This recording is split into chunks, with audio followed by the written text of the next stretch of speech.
वाहतूक संघटना संयुक्त महासंघातर्फे चालक दिनानिमित्त महाराष्ट्रातील 19 जिल्ह्यातील एकूण 65 चालकांना राज्यस्तरीय चालक रत्न पुरस्कार देऊन सन्मानित करण्यात आले. पुरस्काराचे हे तिसरे वर्ष असून वाहतूक संघटना संयुक्त महासंघाचे प्रदेशाध्यक्ष रियाज सय्यद यांनी अभिनव परंपरा सुरू केली असून त्यामुळे चालकांचा आत्मविश्वास वाढला आहे. उल्लेखनीय कार्य करणाऱ्या महिला आणि पुरुष रिक्षा चालक, अँब्युलन्स चालक, अग्निशमक वाहक चालक आणि इतर प्रकारचे वाहन चालक अशा एकूण 65 चालकांना चालक रत्न पुरस्कार देऊन गौरवण्यात आले. चालकों के हित के लिए, चालकों के कल्याण के लिए काम करते हैं ये वाहतूक संगठन संयुक्त महासंघ आज तक अपने 3 सालों में 3,365 सभासदों की पेबल सभासदों की नोंदणी किए.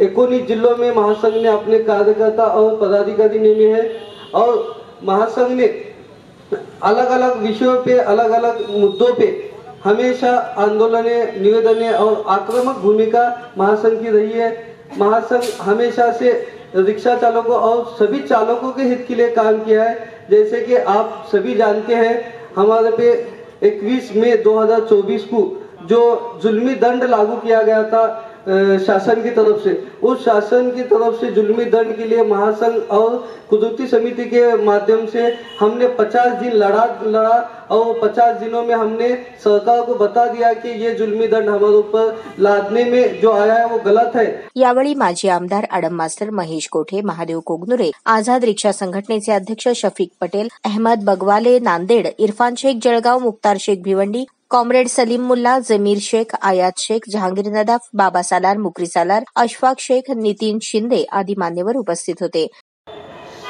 तुम आडम मास्टर को आमदार बनाओ, वो मंडल का मेंबर मैं बनाए बिना सरकार को नहीं छोड़ने वाला, याद करो.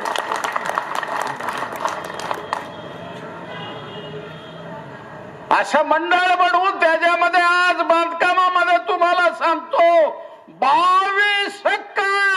17,000 कोटी रुपये त्या बांधकाम मंडळात आहे.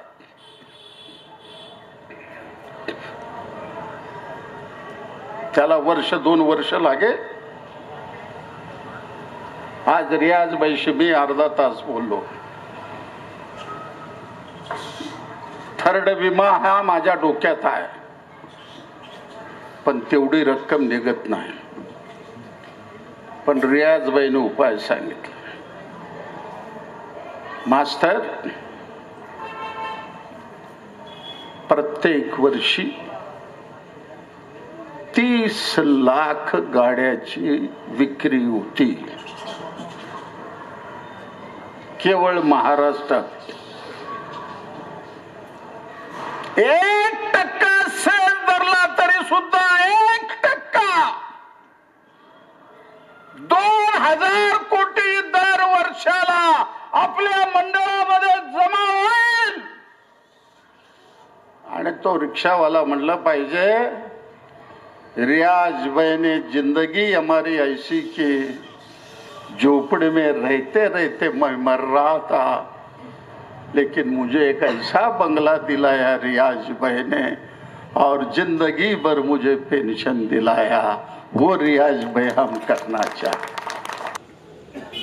कारण मोठ्या लोकांचे सत्कार, त्यांचे सन्मान सगळेजण करतात, परंतु जे ड्रायव्हर्स आहेत त्या ड्रायव्हर लोकांचा सन्मान करणं आणि त्यांचं हिम्मत अफजाई वाढवणं हे मला वाटतं आज काळाची गरज आहे. कार्य सगळे करत असताना आपण पाहतोय की ज्याप्रमाणे वाहतूक दिन साजरा केला जातोय, म्हणजे चालक दिन, आणि प्रत्येक फील्डमध्ये चालक हा जर चांगला असेल तर ती गाडी आपोआप चांगली चालते. नुसती रिक्षा किंवा कार किंवा ट्रक, टेम्पो नाही, एखादी संस्था सुद्धा चालवायची असेल तर ती सुद्धा चांगली चालवण्यासाठी चांगला चालक लागतो. एखादी बँक चालवायची असेल तर ते बँक चालवताना सुद्धा चांगला चालक असेल तरच ते बँक सुद्धा चालते. मला वाटतं रिक्षांच्या, मी माझ्या वार्डात अनेक रिक्षा आहेत, तिथं काही लोक माझ्याकडे पण आले होते. कोणाला 25,000, कोणाला 50,000, कोणाला 75,000, 1-1 लाखापर्यंतचा दंड त्यांचा झालेला होता. आणि त्यामुळं लोक म्हणजे हे व्यवसाय करायचा का नाही या विवंचनेमध्ये होते.